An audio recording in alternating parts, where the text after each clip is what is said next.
at least listen to, if not participate in some form or fashion. We're at war. I don't know if you knew, or maybe you did, but probably just in case you didn't, war is a state of armed conflict between different nations or states or different groups within a nation or state. And a side note, just because you aren't armed doesn't mean you aren't at war. Depending on who you ask, World War III has already begun, a class war of sorts. And I know class and race are a hot ticket topic to debate and has been over the years, but tonight I don't really want to stop there. I want to talk about the two groups, the originals and the copies. If you've been paying attention, you would know that sometimes the copy, they've been looking one way, but the people on those sides of things, they've gotten savvy. The ability to be in more than one space has been a gift and a curse. Duplicity. Tonight, I want to talk about doubles and triples. I want to talk about war. Covert, overt, all of it. War. And why talk about it if we aren't talking about how to win? And before the scaredy cats in the room start whining about make love, not war, ask yourself, does the math? And if it does, then I guess you're good. No fighting for you. Might be best for you to stay out the way. But if it doesn't, well, what is it that the professor tells us? When we fight, we win. Yes, winning. How to win? Well, y'all know I'm just Eve and I'm not the authority on things as much as I have thoughts on things, and maybe you do too. And y'all know constructive conversations in these spaces is something I do my best to adhere to. And sometimes it does get a little wild, but tonight I thought it'd be best to learn. We can't talk about winning a war if we aren't powerful. So I guess I wanted to talk about war and power with someone in our community who's respected, more knowledgeable, holds class every weekday at 7 a.m. on his YouTube channel. I'm going to post it in the jumbo. Professor, welcome back. Thank you for joining me tonight.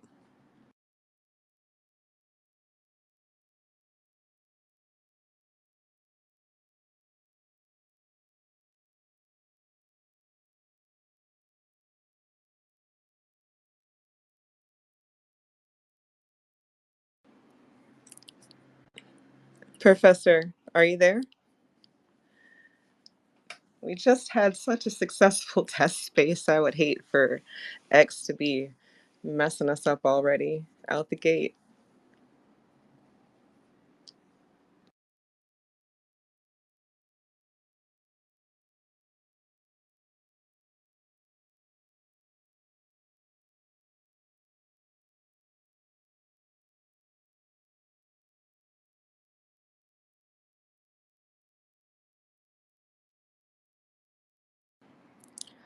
Well, as you can see, I guess X saw that we were gonna do something productive tonight, and it was like, no, not for y'all niggas. Y'all niggas over there, y'all be doing too much.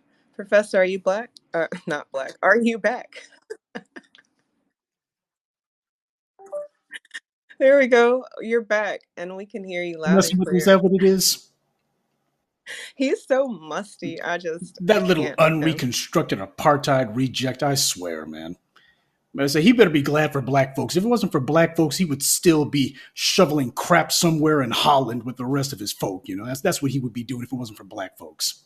But as I was saying before, Elon Musk interrupted us. By the way, he can't even conduct his own Twitter space. Him and Ron DeSantis, that cluster foul up was the stuff of legend. But as I was saying, though, war is the continuation of politics by alternative means. And that being the case, there's multiple forms of politics because the pure definition of politics is the distribution of power in any given setting. So you can have office politics, you can have family politics, bedroom politics, which, as Dr. John Henry Clark said, black folks to this day still don't understand. And you can have electoral politics, which is the politics that most people think of because that's the way that the term is usually used. But the truth of the matter is, it's all politics. Any place where you have a setting where people are vying for position, that's politics. And the thing about black people is we're basically floating through it casually. We're in the middle of a war zone trying to be casual. And that's why so many of us become casualties. So it is absolutely imperative that we study warfare because that's what's happening. And so many black folks are running around unarmed. They're thinking to themselves, I'm presenting myself as no threat. No, what you're presenting yourself as is an easy target. We cannot afford to be like that. Everybody else is out here competing. Everybody else is out here fighting. I'm not saying that black folks need to go scorched earth, but god dang it, we better ante up and get ready to knuckle up and do what we got to do to make sure that our people stay on this earth. You have a situation now where you got states who are teaching that slavery was a good thing for black people. Now, when somebody does that, that's straight Nazi Germany talk. That's the talk of these people need to be subjugated, because that's what follows. And then afterwards, there was a mass murder that took place in Ron DeSantis' Florida. Now, black folks did what they were supposed to do in the beginning. They showed up and they said, we're mad as hell, it's time to fight. And then they let the bunny ruckus down there, Jacoby Pittman. They let her put on her tap dancing shoes. Y'all don't be shouting down Massa now. Y'all just need to let him say his piece. He don't mean no problems. Let's hear what he had to say. We've been listening to Ron DeSantis for a damn long time, too long. It's time to tell him to sit the hell down and shut the hell up. That's the problem. Black people, when it's time for us to fight, we're consistently inconsistent. All it takes is one or two bootlicks to put on the tap dance shoes and we pipe down and quiet down. That's why these white supremacists keep these bootlicks around, because unfortunately it works. Not all the time, but it works a hell of a lot more than it should. So Sister Eve is absolutely right. We are in a doggone war. And it's one that we have largely been losing, not because we have to, but because black people have chosen we'll fight for about 5 minutes.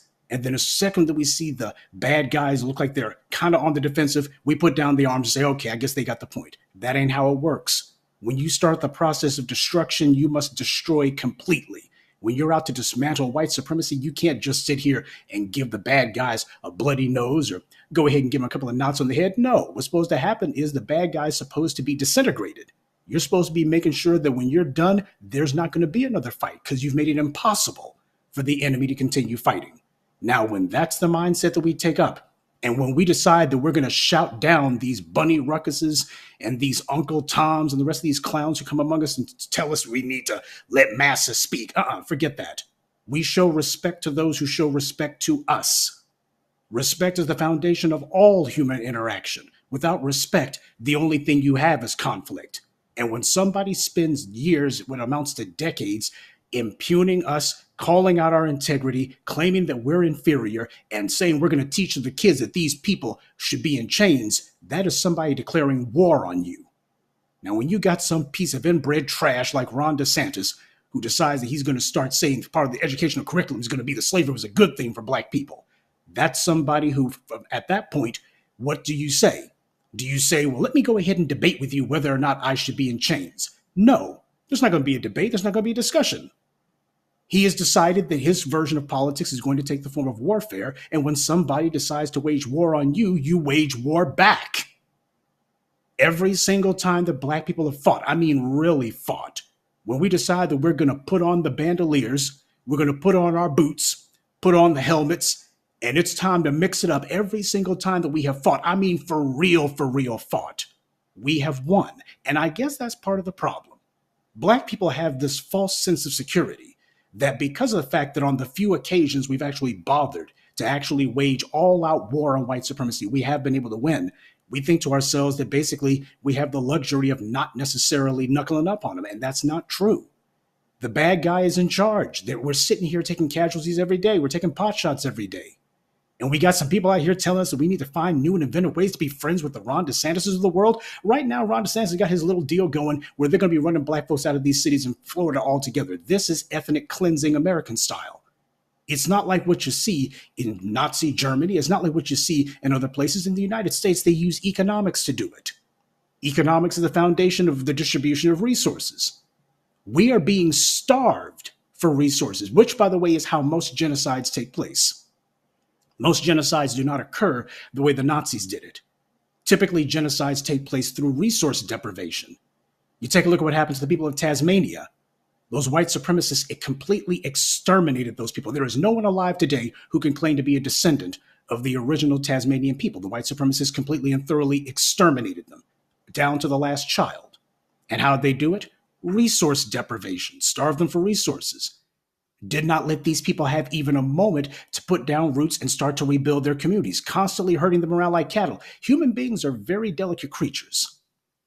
If you start depriving people of our basic necessities, food, water, shelter, medicine, stability, it's not going to take years for those people to die out. It's going to take months. And what the white supremacists did in Tasmania, they repeated in several other places around the world. Hell, even amongst other Caucasoid people, like the Armenian genocide. You probably hear about that occasionally. What did the Turks do to the Armenians? What they did was they ran them up into the hills. And then what happened was when winter came, the people tried to come down from the hills. The Turks simply shot them when they came down. They were subjected to resource deprivation. And what have they been doing to black people in the United States? Resource deprivation. Now, what do you do when somebody has decided they're going to be taking things from you?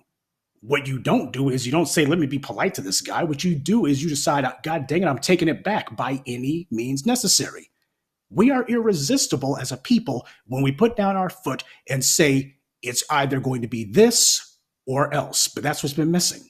What is the or else? We seem to have this very vague idea of what the or else should be, but we haven't made it clear. But I'll tell you right now, if black people decide to be honest with themselves about the situation that they're in, they will also stop being bashful about making it clear exactly what the or else is. And once these white supremacists and these other anti-black racists, by the way, our anti-black racism is a hell of a lot bigger than just these white supremacists. There's a whole lot of people who are not classified as white who hate black people as much as the day is long. And the answer to that is, let's stop looking for allies, stop looking for friends. We got something better than that. We got family.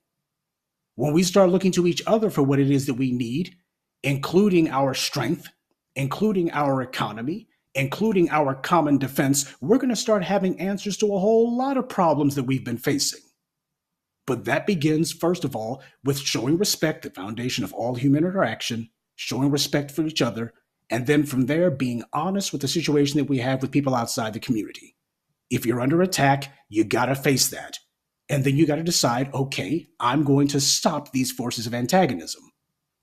And you know what? That's a good thing. Black people have this idea that fighting is somehow just the epitome of evil. No, it's not. Unprovoked aggression, unprovoked violence is the epitome of evil. But if somebody's sitting here hitting you, when you decide to hit back, that becomes divine. That's the reason why, for those of you who like your Bibles, and I know there's a few of you here who like your Bibles, that's fine. Nothing wrong with the Bible, as long as you decide to pay attention to the verses that empower you instead of ignoring them. The Bible says, vengeance is mine, saith the Lord. Now, how many of you ever thought of vengeance as a divine emotion? Maybe you should.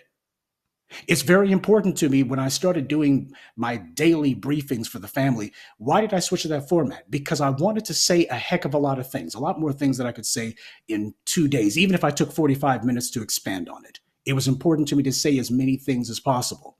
But if there is one thing, one consistent theme of all of the videos that I've ever done, I would hope that people take away from it that I want you to fight. I want you to fight with every means that you've got. Fight with the strength of spirit. Fight with your will. Resist every chance that you get. Fight the enemy mentally. Fight the enemy ideologically. And if somebody decides they're going to harm you physically, then you fight physically. Now, this is not going to be a kind of popular talk because we've had a lot of black folks who basically are looking for an excuse not to have to contend either for their share of the world that they're supposed to have, or if somebody comes up to you and decides to bully you off of your land, bully you out of your resources, well, I'm hoping that I can talk to this guy and get him to relinquish what he stole. I got a better idea. Let the guy know that if he does not unheiny what he took from you, then you will make him to do so. And you know what? That actually works. It's the only thing that has. Why were the 2020 uprisings so successful? And when I say successful, I mean that they actually produced things. We didn't need a single election, and yet all of a sudden the same prosecutors who said they couldn't prosecute the cops, they started doing it. How did that happen? It happened because they saw what the or else was. And people can say, oh, you're threatening. No, not threatening. This is not about threats. This is about reality. And the reality is, when your back is to the wall, you're going to fight your way out of that corner. But what I want is for black people not to wait until their backs are to the wall. Because if that happens too many times, sooner or later, your luck runs out. The enemy has your back to the wall, and this time they've actually got you. Maybe this time you can't fight your way out of it. Don't you think it's better that we not wait until it gets that far? Don't you think that the second that somebody tries to make you take a step back, maybe right then and there, that's when it's time for it to be on? I think that's exactly how it should work. I'm sorry, Sister Eve. I don't mean to ramble for a moment there, but that when it comes time to talk about war, that's the kind of thing that makes me look and say, yes, absolutely, we definitely need to. Absolutely. I will let you talk as long as you'd like to talk. I know we don't have long with you tonight, but man, what an opening. And to the room, thank you all for joining us for this intimate conversation about war and power, specifically laws of power. I know that that's what I titled the room. And I know most times when people hear those words, they start thinking about Robert Greene's book. And while I'm not going to talk about it tonight, Professor, you had a whole other thought. You made this connection with the art of war. And then I started thinking about originals versus copies. But that was like my thought on what you said. And I was just, I guess it started snowballing into, well, wouldn't you want to be strong first? And then isn't strength power and two sides of the same bird or whatever? I just wanted to know if you can win without it, like the power aspect, or is it something that's gained along the way? You're not going to get anything done without power because that's what power is. Power is the ability to get things done.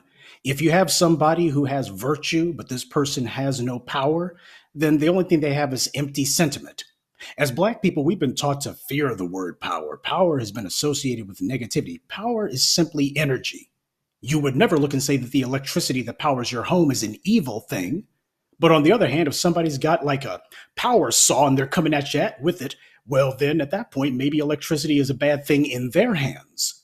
But electricity is perfect if it's in yours. The problem is not that power exists. The problem is not so much that power is abused, it's that the power is not in the hands of the right people. Because you put power in the hands of the right people, it won't be abused. But first, the good guys are going to have to make up their minds that they are going to get comfortable exercising power. And that we're also going to have to get comfortable with the responsibilities and the obligations that power requires. Why is it that we have so many Black people who are content to be employee of the month instead of businessman of the year? It's because too many of us are looking to be the bare minimum people. We're looking to do the very least that we could do.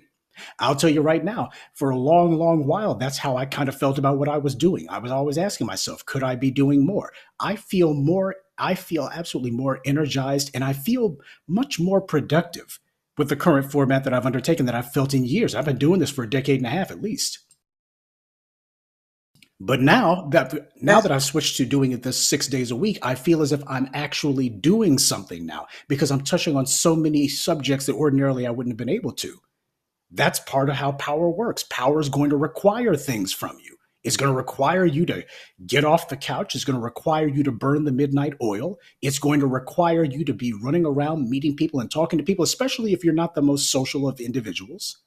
But in the end, what power is going to do is it's going to give you the ability to make sure that the Ron DeSantis's and the Elon Musk and the rest of the assorted trash, that these people are not going to be able to threaten your existence. And if power gives you the ability to secure your future and that of your children, well, if power requires you to put aside the fun and to give up your free time, then don't you have to make that sacrifice? Don't you have to? Because the alternative is, well, you're not going to have to worry about not having free time. You also won't have your existence either. That's the alternative. that is 100% facts. People talk to me about all that stuff all the time with regards to what you do in a day, and I think with you, you're a great example of what you're talking about. Two things that you talk about a lot is paying attention and being focused. And I think being laser beam focused is critical right now. But if you have the ability to shoot lasers, well, you might be dangerous. And even Kato from Mortal Kombat had a laser. And I mean, I don't know if you know Kato. He was low rung, low energy, pussy minded. Like he wasn't even supposed to have the dragon professor, but he stole it. And he's some of people's favorite characters sometimes. But well, again, I don't know if you know Kato, but if you do, you saw how he ended up. Well, I'm not exactly up on my you say what was he from again? It was from Mortal Okay, Kombat. I I think I just missed watched it those. the other I day. missed those movies, but I didn't exactly watch those movies. But I think I get the basic idea. As far as power goes, and as far as being dangerous goes, well, We got to watch out because I know these little white supremacist censors are listening. They're always monitoring. When it comes to being dangerous, I think the biggest problem that black people have is that we have bent over backwards and twisted ourselves into knots. We have just pretzeled ourselves into near extinction because we're trying to prove to everybody that we are the safest people in the room, that we are the most non-threatening people in the room. That's part of the reason why whenever it comes to black people, we just can't wait to start performing. Whenever it comes time to talk about politics with black people, we just cannot wait to start the comedy routine. And why? Because we feel that disarms people when they're around us. Hopefully they'll lower their guard. To hell with that. The entire reason that Kamala Harris felt like she could sit there and tell black people, you think I'm going to do something that only benefits black people? No! The only reason that Joe Biden knew that he could lie through his teeth and tell black people, oh, I'm going to be doing this, I'm going to be doing that, look at these policies, there's going to be a lift every voice plan, whatever the hell that means. There's going to be a George Floyd Police Accountability Commission. There's going to be a John Lewis, this, that, and the third. The only reason he felt like he could lie through his teeth to black people was because, as far as he was concerned, black people cannot exact consequences for lying to us.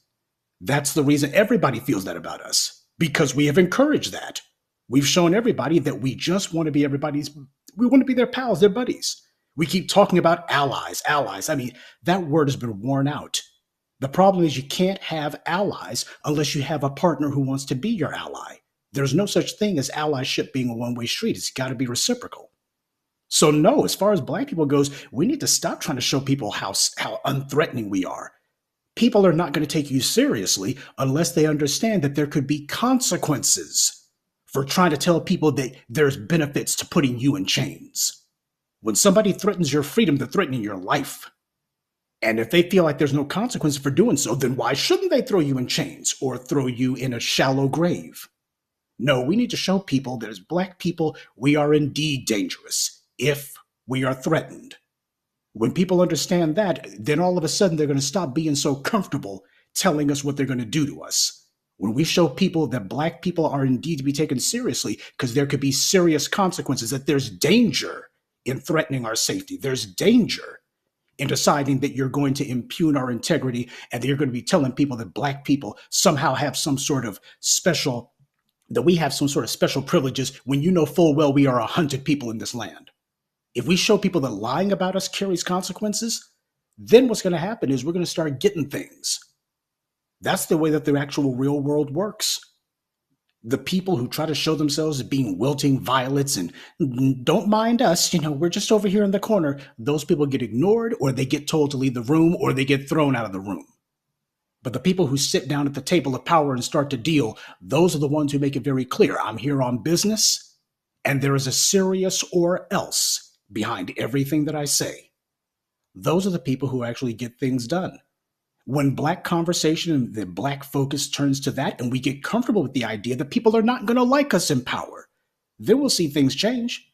I cannot tell you how many discourses that I've had. That's part of the reason why I'm not real big on doing live streams and such, because we get a lot of questions from people who are looking for an excuse not to do the hard work that power requires. But part of the discourses that I've had with people by personal messages, direct messages, and emails, a large part of it comes to people who are just scared. I always hear the exact same thing. Professor Truth, are you saying that all white folks or all non-black folks is bad? Did I ever say that all white people are bad or that all non-black people are bad? No, that's a stupid question. Why would somebody ask me that? Because what they're really trying to say is, I've got somebody, or I've got a girlfriend here, or a boyfriend, or a spouse, or some close buddy of mine, and well, they would probably feel some kind of way if black people got reparations. They would feel some kind of way if black people started getting their fair share of the world. They might feel that's unfair. Anyone who feels that you having power to ensure your future and that of your progeny, anyone who feels that that is unfair or undesirable, looking at the condition that black people are in, the condition we have been forced to live under, what kind of friend is that? If you have somebody who you're in bed with and this person feels that you being subjugated is somehow the way the world should be, and that you making it clear, not only am I going to get out from under this subjugation, I'm going to ensure that nobody can ever subjugate me again. If that person feels as if somehow that's unfair, what they're saying is they don't like justice. Because that's what you're demanding. You are demanding justice. Justice means balance. How the hell is it that everybody else, including groups who only showed up 5 minutes ago, they got the government bending over backwards to ensure their future and doing everything that they can to eliminate ours? And we're supposed to sit here and play nice about it? To hell with that. As black people, we better get comfortable with the fact that everybody else is going to get very angry about us getting ours. They always do. That's part of the reason why I keep showing you the statistics, showing you those polls, the Gallup polls, the Reuters polls, Ipsos polls. What was going on in the 1960s and the 1950s when black people had the civil rights movement going? Was white America, were the non-black communities in this country, were they happy about that and said, oh, as long as you guys aren't doing like Malcolm X, we're cool? No, they hated it. You have had a consistent 70+% of the population who oppose anything that black people are in favor of.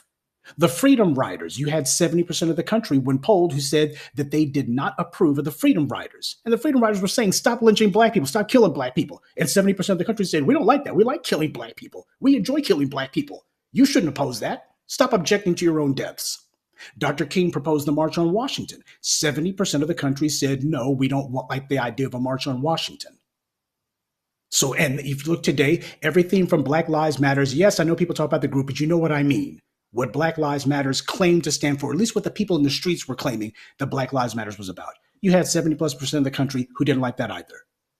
So you need to understand there's a lot of people who have grown fat and rich and comfortable off of black people being subjugated. The racial pyramid is not seen as a bad thing by 70% of the country minimum.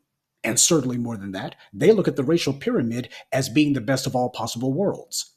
Because by guaranteeing us at the bottom, that guarantees that nobody else has to be there. And you see, that's the unspoken agreement that all of these non-black groups understand, that the racial pyramid is conferred on them. Even if you're not necessarily at the top, it guarantees that the glass ceiling over black people's heads, that's going to be the glass floor that insulates everybody else from the bottom. So you can have all these racists, the Dinesh D'Souza's, the Ed Blums and others. These clowns would be cleaning the grease trap at the local hole-in-the-wall restaurant if it wasn't for the racial pyramid. You think that they're going to let you come along and just tear all that down without them giving a peep? No.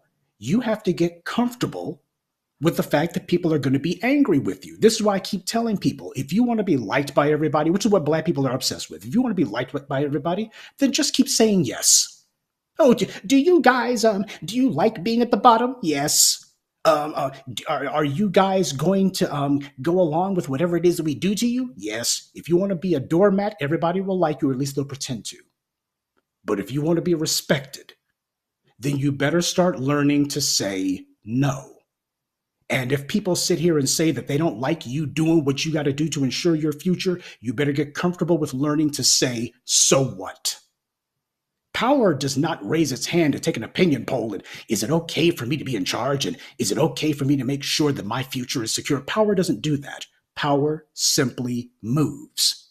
And when people complain about it, power does not pay them any attention unless they're trying to threaten you, in which case power simply moves to stop the threat. You see, the bad guys, they've been using power to ensure that we stay at the bottom. I want you to get comfortable with the fact that you need power so that you can retake your proper position in the world. Because if there's any system that's set up, any set of laws that says that I must remain a permanent underclass and that I must remain oppressed, in that case, then go ahead and call me outlaw number one. I will never obey a single law like that, and I won't encourage you to do so either. And if there's anyone who comes among us and tells us that we need to go along with that, like the Jacoby Pittmans and others, man, they're going to be shown the door. And if they refuse to leave by the door, then they will be thrown out the door. And when you start doing that, when you start making it where people can't come among us and just talk all crazy, then what's going to happen is they're going to start withdrawing and they're going to start trying to figure out what the world do they do. Once they've withdrawn, it's time for you to start taking territory on their side of the line. At some point, that's what we're going to have to do. When it comes to media, when it comes to politics, when it comes to commerce, we are going to have to start retaking the commons. We're going to have to start retaking our piece of the world. All this stuff has been stolen from us. We got to make up our minds that we are determined. It is imperative. We're getting all of it back with appreciable interest. That's what we're supposed to be doing. And that's why I'm so glad to be part of this. When I think of the young people that we've got, whether it's the Tarian Reigns, whether it's like yourself, Eve, and others, it heartens me. It is very encouraging. I used to watch a lot of the video essays by one of our grandmaster teachers, Dr. William Mackey, and he gave one lecture, I believe it was in the late 90s, and his health was not exactly the greatest at that time. But he said that basically the baby boomers, no surprise, he was part of the World War II generation, by the way, but he said the baby boomers basically had let everybody down. The baby boomers, they thought that some of this stuff was entertaining, but they did not realize that just because you can sit at a counter that's owned by a racist white businessman and you can give him your money without him calling the cops on you or throwing egg salad in your face, they thought that was a win. Because of the fact that they were able to snuggle up with people who were non-black and the lynch mobs didn't show up, at least not at your door, though they did show up in the form of the police, and at the courthouse they did do that. They thought that was a win. And Dr. William Mackey simply said, because of the fact that the baby boomers had dropped the ball and that they refused to continue the work, he said it will be 20 years before this movement restarts again. Now, he said that back in the late 90s. Fast forward 20 years, and we're talking about the mid-aughts, like 2016 or so. What does that tell you? He was right.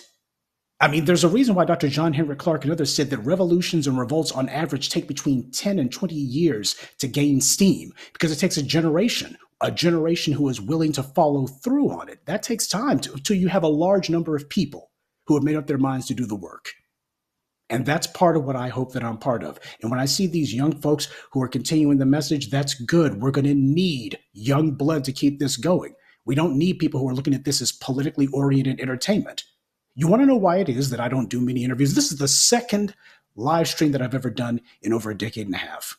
I did a lot of them. I would do weekly broadcasts with our brother Jason Black. But as far as anybody outside of that, I think I did one with Tariq once. But outside of that, nobody else. You want to know why? I couldn't help but notice that when we touch on subjects and topics, you had people in the comments who were trying to turn it into something else. Or you had people who were asking questions that clearly, they must be listening to the Kundalini energy, those Kundalini con men. And that, to me, that was a problem. I didn't want to contribute to that kind of discourse. I need my people to stay razor focused. And what I found was that actually, if I stayed where I was and just kept putting out the message, then people would actually glom onto it, starve the distractions for oxygen, don't pay them any mind, starve them for the attention that they want, and the people will find the truth and gravitate to it.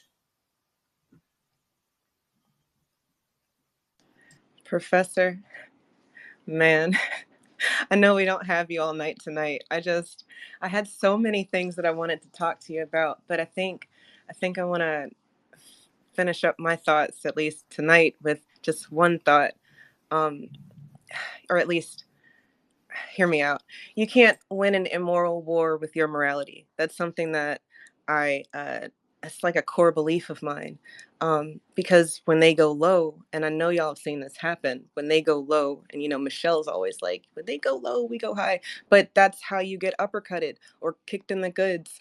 And I think that when they go low, you have to go even lower. Like, shout out to Jesus for going to hell and telling the devil, fuck you. Like, I think that's the time we need to be on. My dude says that being immoral on code can take the whole morale away. So I wonder, at least I was wondering before our conversation tonight, knowing that we're the most moral people on the planet, like, how do you reverse it? Like, do we do it and then ask for forgiveness later? Like, do we wait for permission? Which was the move, but then you just said what you said, and I know that we're gonna take it. You, my dude, the new black media, all y'all already tell us what to do, and I think a lot of us don't like the easy answer to a hard question. Of course, So one I of the really things, appreciate your time I tonight. forget who it was, but there was like somebody who said that when people ask for advice, it's usually because they already know the answer, but wish that they didn't. And for a lot of black folks, that's precisely what's going on. They already know what the answer is. They know what power requires. They know what it's going to take to crush white supremacy. But what they also know is that for a lot of them, they get to basically have their creature comforts. They get to watch TV. They get to goof off with friends. And to them, a lot of black folks, hopefully not too many here, but a lot of black folks want to remain children for the rest of their existence. And when it comes time to talk about white supremacy, they're like, well, can we stay like Dr. King? Well, come on. You know why you invoke Dr. King. You invoke Dr. King because his I Have a Dream speech is the one thing that a number of people in the white media and white society pretended that they could actually appreciate, but they didn't. That's the reason why whenever we have our Holy Week holiday seasons, I make sure to remind people of what the real Dr. King stood for, talking about reparations, when he was saying that white people in America didn't actually disagree with black people being oppressed. They just felt some kind of way about the Bull Connors and others turning fire hoses on children. That's what they had a problem with. But the subjugation of black people, they were fine with. This is the real Dr. King. And is also one that most black folks who pretend as if they go along with the kumbaya, they will never remind people of what the real Dr. King stood for. Because what they really want is they want approval. And those people, they're not going to take us anywhere. And you know what? We have to get serious about booting them out. Right now, you have to look toward the future. And looking at the future, people are looking at Sheila Jackson Lee. I can't believe I said her whole name. Just Sheila Lee. And the reason why I only call her Sheila Lee is when you give somebody's entire name, when you talk about them, that's seen as a way to honor them. You know, like whenever people say Dr. Martin Luther King Jr., you're saying his name complete with all of the honorifics and suffixes that go along with it. It's a way to honor him. With Sheila Jackson Lee, man, I'm not saying nothing. She's just that empty handkerchief head from Texas. But she's not alone. The Democrats are already trying to get some steam behind another woman from Texas, Jasmine Crockett. And this woman here, I swear, she's using the Kamala Harris playbook, and she's going to reap the exact same results. This is what's happening, folks. The enemy is trying to keep a constant conveyor belt of these bootlicks coming at us. Now, the answer to that is not to hope that the enemy stops sending the bootlicks. The answer is for us to get serious about calling these people out and making it where we create an environment where they can't operate. If you don't believe that that can happen, I can tell you right now, just go ahead and take a look at Sheila Lee and her would-be mayorship of Houston. She crashed and burned. It wasn't even close. If black Houstonians had turned out, then Sheila Lee would be already making out her speech and choosing what kind of drapes she wants to put up in the Houston mayor's office. As it is, she got blown out. And that's because black folks made a smart decision, which was, since our empowerment is not on the ballot, we're not going to the polls. All right. That's very I'm sorry, true. I had one more That's thing I like want to add. I need to clear my throat for a moment. Now, as far as power goes, black people could not abuse power, especially black Americans. We couldn't abuse power even if we wanted to. We don't have the mentality to actually abuse power. Not the way that these white supremacists have. Does that mean that we would be perfect with it? Probably not perfect, but we would be a damn sight better than what we got right now. Black people need to stop being scared of wielding power. Stop being afraid of making the sacrifices that power demands.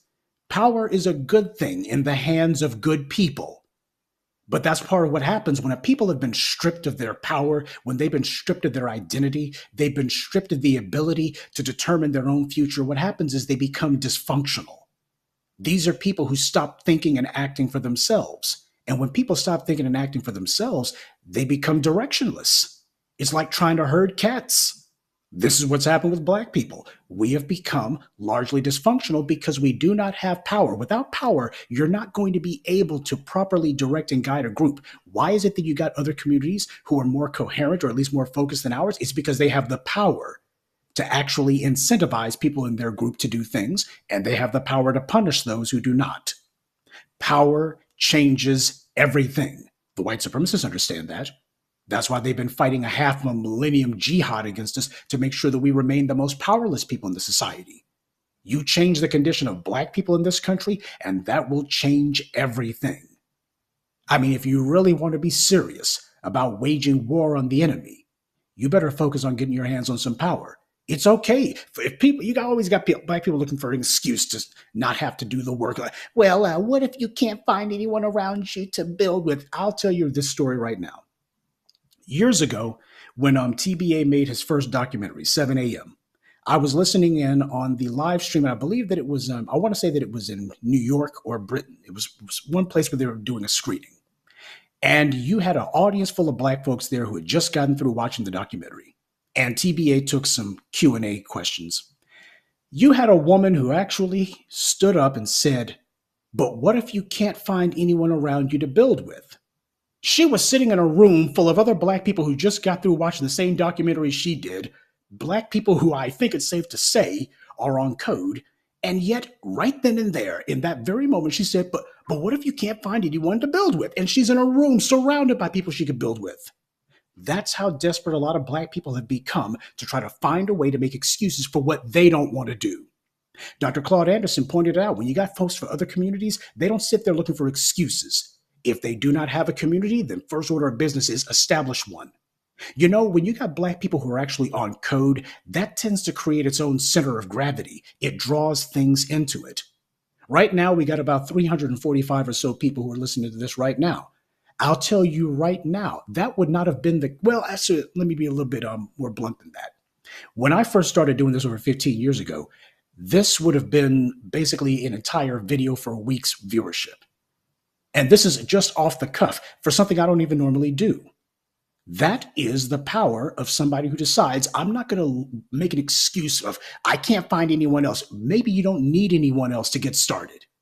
Did that ever occur to you? If you had Black people who made up their minds, I'm going to build right where I am.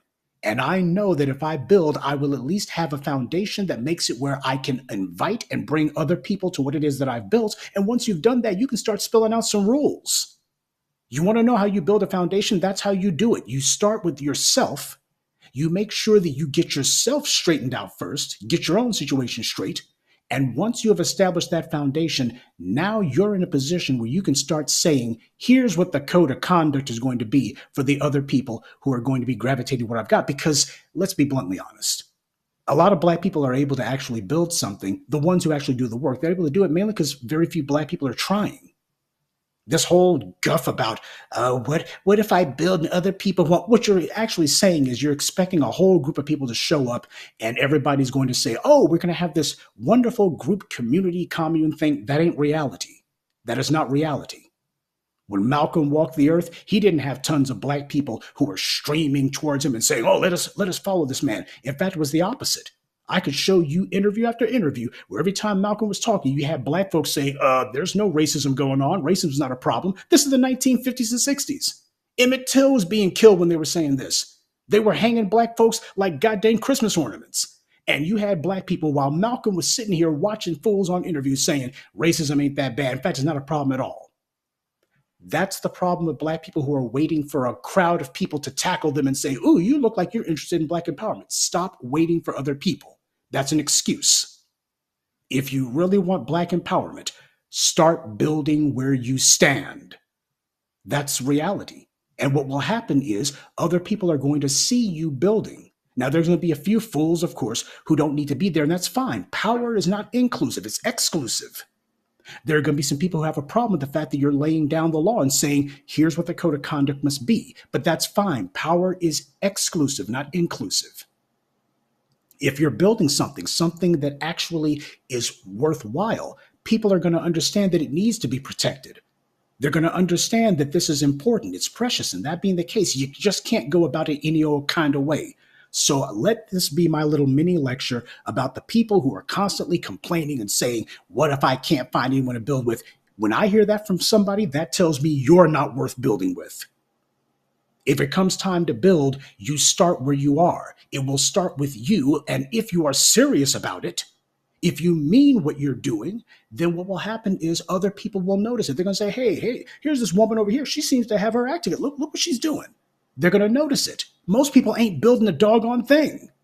So why shouldn't you be the one who shows them how it's done? That's what's missing. See, with every other group, when people start building things, the first thing they make clear is, oh, we're not just letting any old people up in here. We need people who are here to help build this enterprise and help it continue. And that's how you build an institution. Institutions, as I've defined it, institutions are the guardians of ideas and ideals. An institution is not these buildings with the ionic columns out front. Those are simply structures. Those are simply headquarters. The actual institution itself are the people. That's the institution. But an institution cannot just be any old kind of thing. It must have rules. That's part of the reason why every time you have institutions, they usually have some sort of charter. They have a charter spelling out specifically what the rules are, what it is that they stand for, their mission statement. They say this is who we are and this is what we are trying to accomplish. And when other people show up and say, well, why don't we do this, that, there's okay, you can go ahead and hit the door. We don't need you here. because they're trying to dilute the mission. If you're serious about what you're doing, you have no problem telling somebody else, hey, I may not have 1,000 people around me looking to help me do this, but the people that I do have, they got to be rock ribbed. They got to be steel spined about it. You will get a hell of a lot more done with 100 people who are about their purpose and on their mission, as opposed to having 1,000 people and you got at least 990 of them ain't worth a lick. You want to know why it is that people are talking about reparations? It's not because millions of black people were about it. It's because the precious few, the special forces of black empowerment, the folks like the ones you got in this room right now, that's because we have been talking about it and we're not stopping talking about it. You had idiots sitting there saying, shouldn't we be voting for Sheila Lee? She had a reparations committee. Any black person who sits there on their hands and allows that travesty, that insult that took place a couple of years ago with Ta-Nehisi Chokes and the rest of these clowns, everybody saying, scholarships could be reparations. So on the one hand, you got idiots like Coleman Cruz saying there shouldn't be any reparations.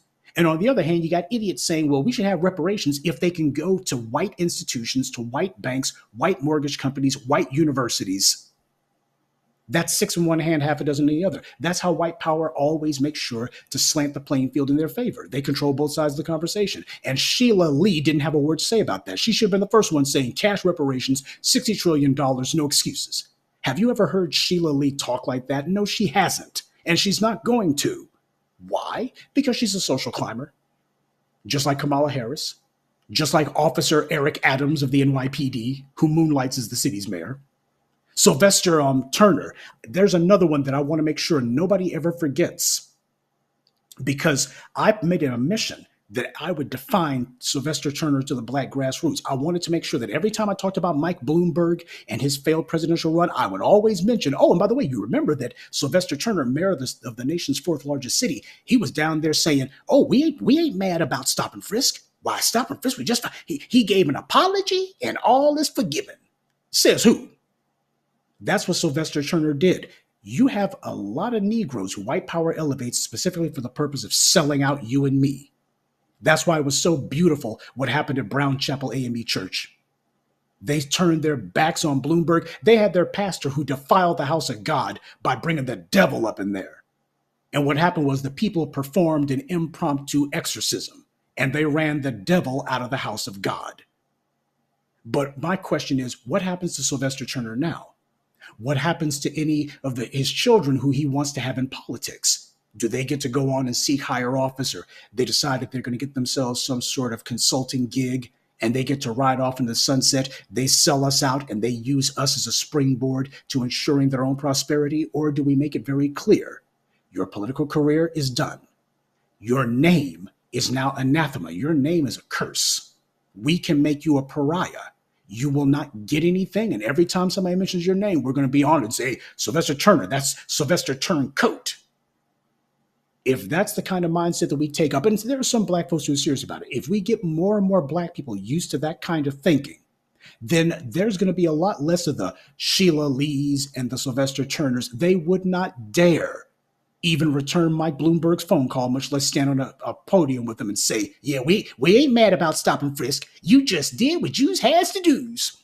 There would be a lot less of no Jacoby Pittmans. She would not dare. If black folks had started right then and there, had started shouting her down, if they had started cussing her out right then and there, she would have left. But unfortunately, too many of us, we've put handcuffs on ourselves. We do not seem to know the difference between when you have black people who are acting intelligently as opposed to black people who are trying to engage in respectability politics. When you have a number of black people who get gunned down by a white racist murderer inspired by Ron DeSantis, when Ron DeSantis shows up, he's supposed to get the business. He's not supposed to be having black folks with their heads down going, man, it sure is wrong that he showed up here. No. And anyone who stands with them, they're supposed to get run out of town on a rail right along with them. That's what's supposed to happen. And for people who are serious about their power, starting with the power to live your life safely, that's what they would do.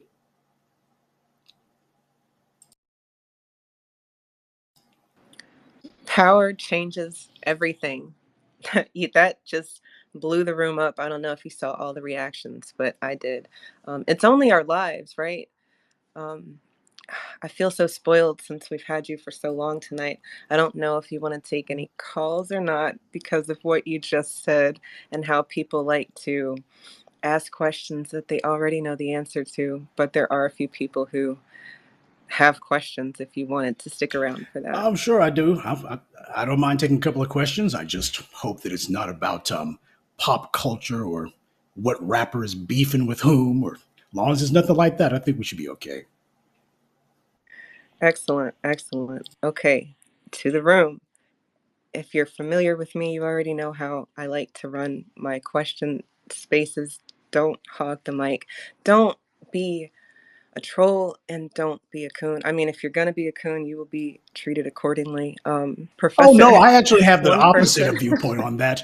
I'll tell you right now, trolls, all the little white supremacist idiots with their little pre-canned talking points, by all means, go ahead and call in. By all means, you guys should get put at the front of the line. Those I much prefer to go ahead and be able to check these trolls and these punks properly. So if there are trolls, by all means, feel free to call in.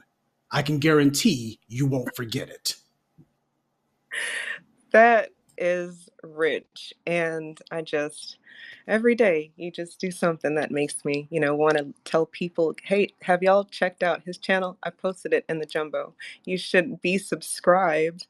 And not because he's so funny. It's just because he's real. New Black Media is news you can use in real time.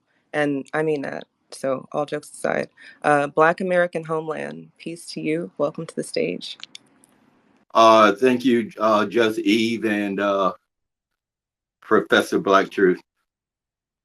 Yeah, my name is Frederick Delk. I have a book out. I've written a book, published a book titled Black American Homeland, Supermajority Black Regional States, The Great Reverse Migration. I advocate for Black Americans to consolidate 80% of their population into the 8 states southern region for supermajority population and political Okay, control sir, of sir, those sir. states. I'm Yes, not trying to be, I promise you, I'm not trying to be mean, yes, but there's a billion people with their hands up right now. Can you maybe yes, get very to the point? Thank yes, you. yeah. Thank you. Yes, yeah. I advocate for Black Americans to reverse migrate into the 8 state southern region for political control and supermajority of those All states, right. right? Black And I would American like Homeland, to, I appreciate you coming through the space. Twizzle, can you please speak to Professor Black Truth like you got some sense? And to the other callers, I'm not going to sit up here and do that with y'all tonight. I've never done that with y'all tonight. Y'all not going to start doing that tonight. Twiz, are you able to unmute your mic? Yes, indeed. I'm right here. Thank you. Professor Black Truth, it's a privilege and an honor. I just want to say I listen to you every morning, but I'm in and I'm out. I just got two questions. I'm from California, and I listen to your broadcast and how you always everybody say California's falling. I'm seeing California's falling to the Asians, and when Jean Pete came out here, to me, he just basically just stepped on his new territory of California. And the last one, did you see the platinum plan that Trump got? And what do you think about it? I land my plane there. As far as Trump's platinum plan goes, and thank you for calling in. As far as Trump's platinum plan goes, if you look back on the archives on my YouTube channel, I already talked about that. Basically, it's exactly like Joe Biden's Lift Every Voice plan. The similarities far outweigh the differences. Basically, Trump said that it was going to have something to do with black people, and then next thing you know, it was people of color and it was minorities and all the rest of it. So, if Trump actually wanted to do something regarding black people as a group, he would have done it. Now, sure, amazingly, there were a couple of things that Trump did as far as giving people pardons and such. But just keep in mind, these were things that did not. These were things that were good for people at the individual level. But what really needs to happen is there needs to be apparatuses put in place where black people in particular, whenever black people are convicted, there needs to be a special process that makes it where black people undergo immediate review of those convictions. Because we just had a brother up in, I believe it was Minnesota. This guy was in prison for like 20 years for a crime he didn't commit. Every time you look up, we're hearing every week about black folks whose entire lives have been wiped out. 10 years in prison, 15, 20, 30, 40. I remember this one tragic case, a horrifying case that took place. I believe it was down in, I want to say Mississippi or Alabama, so one of those backward little states down south. You had this black man who had been in prison for 45 years. And when he finally got his conviction overturned, the man had cancer and he died soon thereafter. This man's entire life was spent in prison for a crime he didn't commit. And the white racist prosecutor sitting here, the man's telling him, you destroyed my entire life. You killed me before I was even dead. And the prosecutor's like, oh, I'm just right. I'm just, man, forget about all that. There need to be real consequences for these railroadings, and there needs to be a special process in place specifically for black defendants. We know that black people are disproportionately convicted for crimes they didn't commit. There needs to be something in line for that. Nobody's talking about that. Biden's not talking about that. Trump's not talking about that. Look, as far as Donald Trump goes, let's not go too far with the comparisons between him and Biden. I know there's a lot of people who will point out that Trump basically, to put it in a phrase, that Donald Trump is actually no worse than Joe Biden. I've said the same thing, but we don't want to make it into, but he's better than Biden. No, he's not. We should not be any more scared of Donald Trump than we are of Joe Biden. One of them slaps us in the face and says darkies, and the other one slaps us in the face and says, I love niggers. That's the only difference between the two. That's a distinction without a difference. So Donald Trump, as far as his plans for Black America goes, that's very interesting. Or do you think there are any? If I thought that Donald Trump was actually serious about some of the things that he said, instead of it just being the same old professional BS artist from Queens, the same old huckster selling some soap, some snake oil, and he's just going to say whatever the person standing in front of him wants to hear. If I thought that he was serious about some of those things, I might, very small might, be inclined to say, well, if the man starts talking right about reparations, I might be willing to overlook some of the more stupid things that he says. Because here's the thing, when it comes to any politician at all, you're not going to get everything you want. The question is, can you get what you need? And Donald Trump's not giving us what we need. He's just not. If he decides to change his tune on that, if he decides to clean up some of those associations, keep the Stephen Millers out and the rest of the crazies, if he actually came to Black America and said, I want to be president again, and I know you guys aren't going to vote for me, but I'll tell you what, reparations is on the table. Reparations on the table. I'm going to make a State of the Union address. In fact, I'm going to go on the campaign trail and say reparations. If he started talking like that, you know what? That might be somebody who I could actually listen to and say, hey, he's actually saying something concrete for us. But he's not doing that. So let's not go too far with the being open-minded about Trump, as many people might think of themselves as being. Let's not go too far with that. Thank you for that, Professor. I have a couple people on stage, and after you ask your question, I'm just drop you down because there's other people who'd like to come up. We don't know how long we have tonight, but Dr. Short, are you there? Yes, Sister Eve. Can you hear me? I can. Peace to you. Welcome to the stage. Thank you, Sister. I'm going to go very quickly, but I do request a dispensation to simply say, Professor Black Truth. Whenever anybody asks me, who do I listen to, I always say Professor Black Truth. It's the only person I listen to with any consistency. I appreciate you greatly. Question. Some of our Boule Divine Nine groups have participated in our oppression. For example, the people in the Omega Psi Phi fraternity are if not largely responsible for the Tuskegee experiment. I've been saying that we should demand reparations of our traitors like the Omega Psi Phi or the AKAs that helped sterilize Black women in Mississippi. What do you say, sir? These things that took place against us, these were crimes against humanity. Everybody else may deny our humanity, but we do not deny our own. And when it comes to any sort of system of oppression, there's always an element of complicity. Anywhere that there's human suffering, there are human vultures. And unfortunately, we have been no different. You want to know why the vast majority of uprisings or revolts that took place inside the United States failed? The slave uprisings and revolts, practically all of them failed. Why? We have had a traitor class among us. And our fatal flaw was that when we left those plantations in 1865, we took the traitors with us. That's how you get the David Clarks and the Clarence Thomases running around. Do you know that Clarence Thomas can actually speak Gullah Geechee or whatever? I forget what the exact phrasing is, but he actually can speak that. I mean, before the Heritage Foundation and these other people like Harlan Crow got their hooks into him, Clarence Thomas was basically your typical faux black radical, phony black radical. That is until they offered him a job, which is what he really wanted. But as far as dealing with especially these fraternities and sororities and these boule bootlicks, you're absolutely right that there needs to be some measure of retribution that takes place as far as them being forced to divest. Any sort of internal elements that have worked against us, that have collaborated in our oppression, they are every bit as complicit as the U.S. government. And just as the U.S. government is an institution that still exists today, and its crimes from 300, 500 years ago are just as valid and just as worthy of punishment as they were then, same thing goes for these boules who go along with it.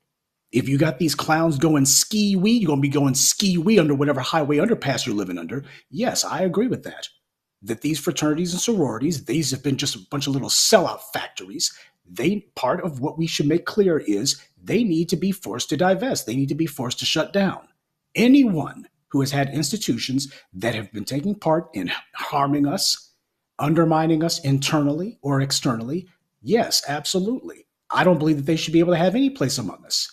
Let them go try to find a way to suck up to, to the Harlan Crows and to the Joseph Coors and these other professional influence peddlers. But you're absolutely right. I think that's a very good idea. We do not want to forget about them. And yeah, they should be punished. What I hope, though, is I hope we can get black folks to stop aspiring to be in these groups. Because part of the reason that we're not able to get rid of these pests is because of the fact you still got black folks who think that they're going to be able to get a free car or they're going to be able to get some social connections by being associated with them. We got to be honest about that part, too. That's real, Professor Black Truth. Dr. Short, I lost you in the space, but how to stop them? You call them what they are. I find that making people uncomfortable is very good Turn their medicine. fraternity, They're brotherhood. turn those Greek sorority ties and such into a liability. That's what the key is. There you have go. to make it where it goes from being an asset to being a liability. Now, you have some idiots on the white right, like fools who don't know what the hell they're doing, like Christopher Rufo and such. I mean, who couldn't get over on that idiot?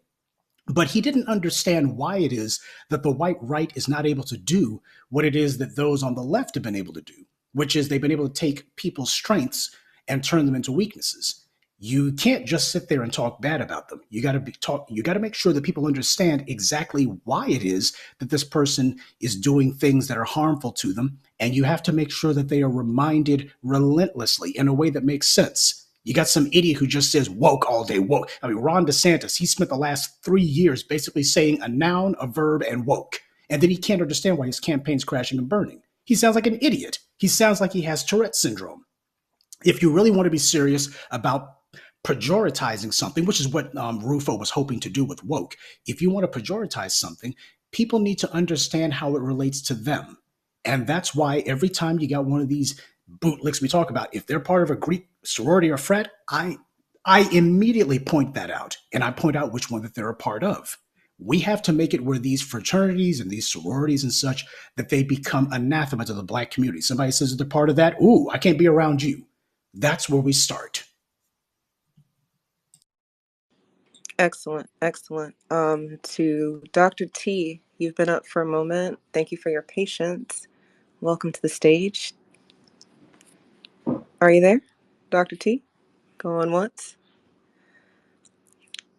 Terry, are you there? Okay, let's go to Jonathan Mark. Are you there? I'm here. Welcome to the stage. Peace. Peace. Thank you for having me. Thanks for having the professor on here. It's a privilege and an honor for sure. My main thing, I wanted to continue what the professor was talking about when it came to, black people's goading and hype for Trump now. I don't think we should be doing that. We already know the Democrats are bad and they're decadent and they like to, two-time us and like to do what Malcolm said, play the Fox role. But we have to understand that the Republicans are the overt wolves and they've never changed their stripes on that, no matter what Trump does. Remember, Trump started out as a Democrat. So I think right now, like the time is now. I feel like for us to start our own political party. We don't need to play this two-party game, and I feel like I want to see the professor's take on that. For Black people, stop, feeling like we have to, go for one ledge or one side or the other. I think it's time for us to, declare our independence and our nationhood and do that in the political realm and, make some headway ourselves and really start our own party and get our own candidates running on all levels. And I'm gonna land my plane on that. Okay, this is something that comes up on a pretty consistent basis, talking about starting our own political parties and such. I'm not going to poo-poo the idea because it's not a bad idea, but my question would be, do you look and see the Asians with their own political party? Do you see them with one? Do you see the Hispanics with their own political party? Do you see the Jewish community with their own political party? And yet they're able to leverage disproportionate heft, largely because the political parties have already made it clear they're going to be doing things for other people other than Black folks. So I know we're going to have the people saying, hey, you can't compare them necessarily to us in political terms. The system is going to go ahead and do things for them and ignore us. That is true. But what's also true is that in every single case where Black people have simply gotten on code, a political party becomes basically an afterthought. You can get things done as long as Black folks are on code. So it doesn't matter if you say that it's a political party or not. I think the most important thing is that Black people have to be absolutely adamant about what our interests are, and that we make it clear what our interests are, and that there are going to be consequences for defying those interests or refusing to accede to those interests. Now, if you want to say that there's a political party, that's fine. Just keep in mind that whenever you have a political party, you're also going to have individuals who are trying to define what the party stands for. We would be better off, I think, establishing what our ideology is going to be before we start trying to put a name and a label out there and saying, here's the tent that we're all going to get under. Thank you for that, Professor. The Negro Black Knights heritage. Let's go to you next.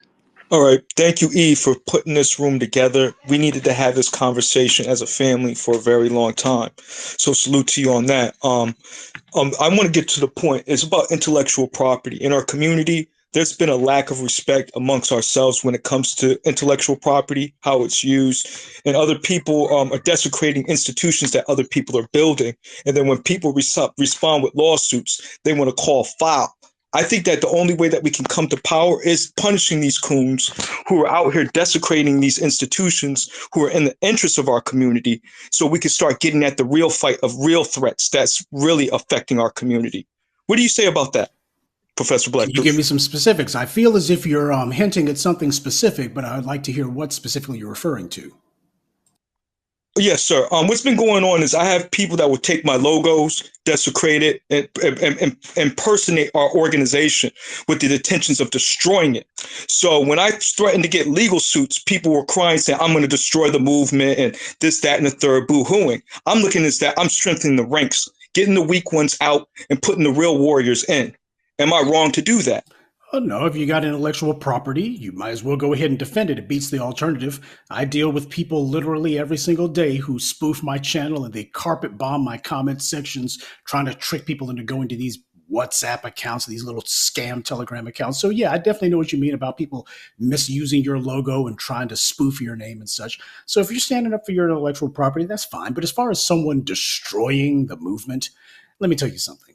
No movement has ever been destroyed from without. The Black Panthers were not destroyed from without. What happened was there were a whole bunch of infiltrators and turncoats and suck-ups who got in there. You know, years ago, TBA did an interview with some of the founders of the Black Panthers, and he asked them, if you had it to do all over again, what would you have done differently? And the man told him, if I had it to do all over again, we would have been a hell of a lot more circumspect about who we let in. I mean, they let in a whole raft. They were just infested with a whole bunch of FBI informants and turncoats and traitors and people just trying to undermine them. So as far as somebody telling you that they're going to destroy the movement, they don't have the power to destroy the movement. They didn't make it. They don't have the power to destroy it. The only one who can do that is you. And if you're not going to destroy the movement, then you make sure to protect what you got to protect and keep on about the business. Excellent, Professor. I just love this Q&A, and thank you to the room for not being crazy. To the people who have your hands up, it's a lot of y'all. I appreciate your patience. Let's go to Immortal Melanin. Thank you. Greetings to you, Just Eve, and Professor Black Truth. It's an honor and a privilege.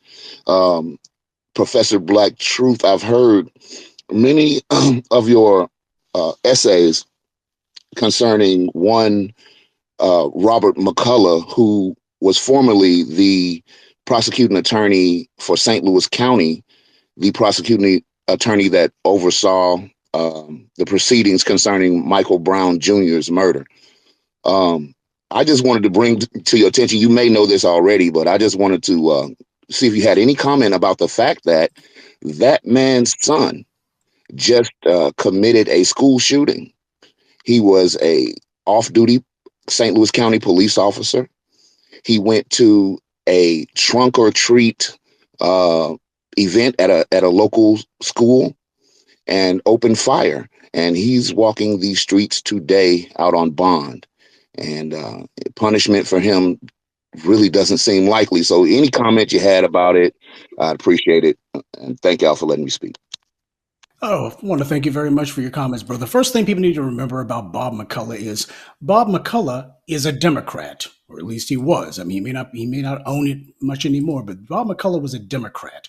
And that's the first thing to remember. In fact, a lot of these prosecutors who refused to prosecute these murderers who were killing black folks, these people were Democrats. As far as Bob McCullough and his son, I'm pretty sure I thought that I had probably reposted or retweeted somebody's tweet about it, because I forget when it happened. It happened like during, what was it, the summer or something like that. It's his when this first broke. But as far as Bob McCullough's kid going on a shooting spree, that doesn't surprise any of us. This is what always happens.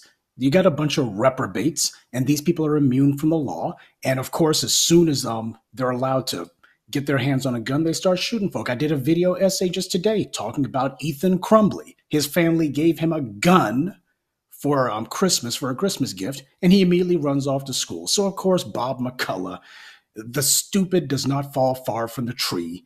This man was a reprobate, and it's obvious that his clearly defective genes have infested the pool, and we'll probably be dealing with this for a couple of generations. But I am disgusted by what he has done. I'm disgusted by what his son has done, but I'm not surprised. And this is the reason why there have to be consequences for people who do like Bob McCullough did. Does anyone truly believe that if Bob McCullough had not found himself stripped of his law license, if he had not been disbarred for what he did, if Bob McCullough had not found himself the subject of a prosecution, you believe that his son would be acting out? Of course not. This is what happens when people feel invincible, when they feel as if they can break the law with impunity. Their kids feel the same thing, the same way. Well, Daddy did it, so why can't I do it too? So yeah, that's Bob McCullough for you. You know, I think about the worst of us up against the worst of them. And I just read this story about Shanda Ark out of Michigan who murdered her son. And it's like, when you think about who we're up against, I think that we have a chance because we're thinking about the future. These people don't even care about their future. But can we be focused long enough to get to where we need to get to? I think we can. I think that these conversations prove that we can be focused for a moment. There's a couple of speakers who have their hand up, and then Professor, there's a bunch of speakers in the queue. I don't want to get anybody's hopes up. So, Professor, whenever you're ready to do what you got to do, Well, I'm sure can we do can do that. it. We'll Like, be so sad, but I think we can do one or two more calls. That should be fine. By the way, while we're speaking of dirty prosecutors, at the very least, people do. I think everybody should be aware, of course, that the crooked prosecutor who tried to keep the murderers of Ahmaud Arbery from going to prison, she's failed to basically keep herself from having to go to trial. So Jackie Johnson, she's supposed to be going to trial, and that's at least going to be something. But there needs to be more like that. Because you're not going to be seeing Jackie Lacey's kids or daughters, whatever. You're going to have a hard time seeing them acting out because they know they're under a microscope. Punishment works. That's the lesson to be learned here. Punishment works. It works for the police. It works for these crooked prosecutors. And eventually we're going to start getting around to making sure that the judges get the treatment too. But let's go on to the next question. All right, the atavist, it is on you. Uh, Thank you so much, E, for the room, and it's definitely an honor and privilege to listen to Professor Black Truth. I'll be very quick. As we delineate um, in every facet politically with the no tangibles, no vote, I know it's kind of hard to see, but sir, if you could read the tea leaves, and I could say, okay, we achieve our mission. We achieve our mission in a sense, or the Democratic Party is hurt and they want to listen to us. Is there any particular strategies or things that we should do maybe a year from now? We should, once we know that our strategy has worked to some degree. Okay, can you restate the question? Is there something we should do a year from now if what we're doing with the Democrats doesn't work? Well, no. Okay, I'm probably nervous.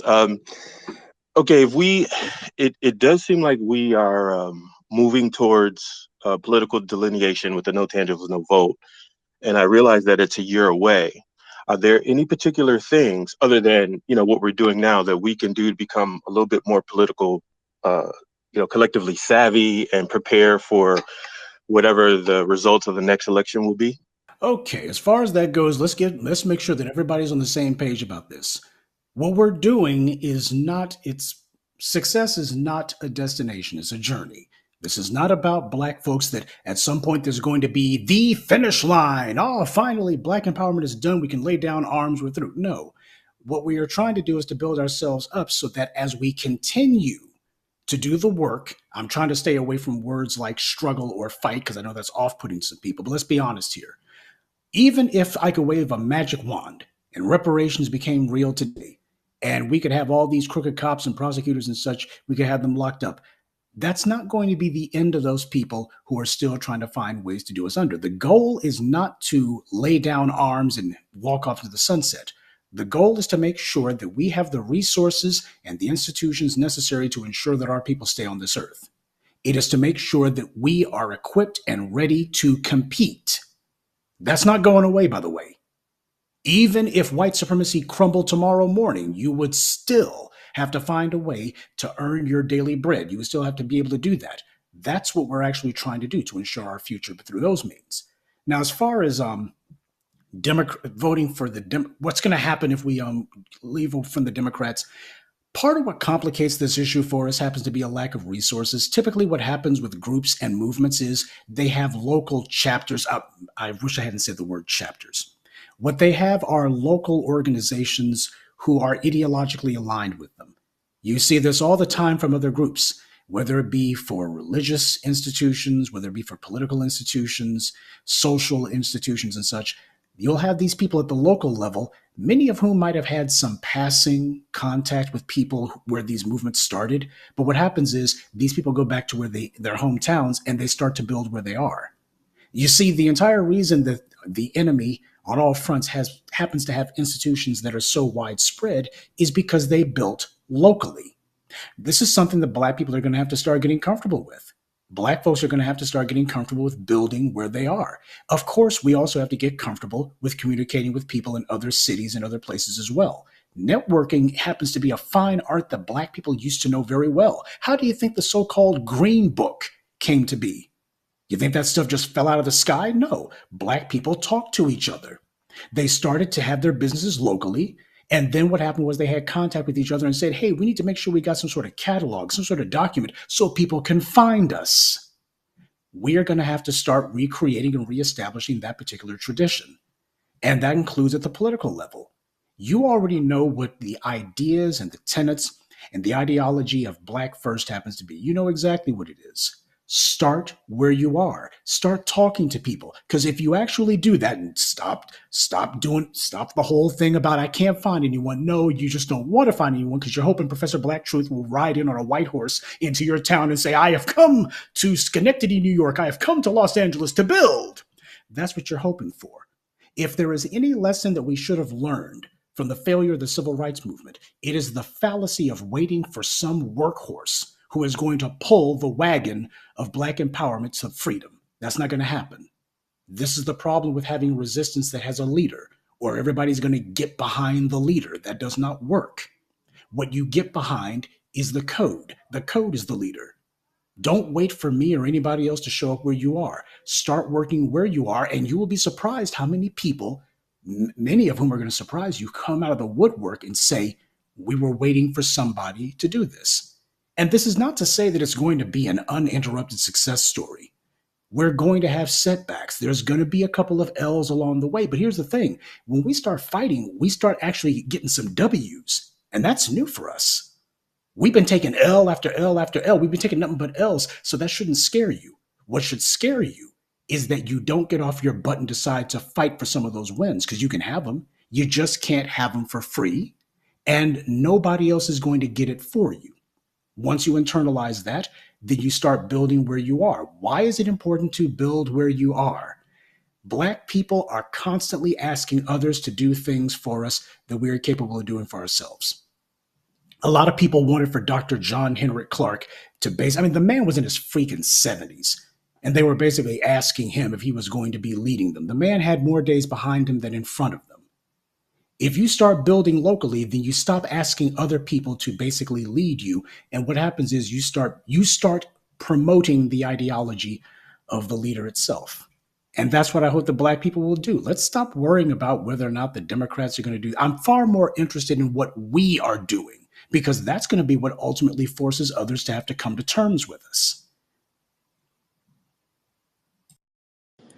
Absolutely.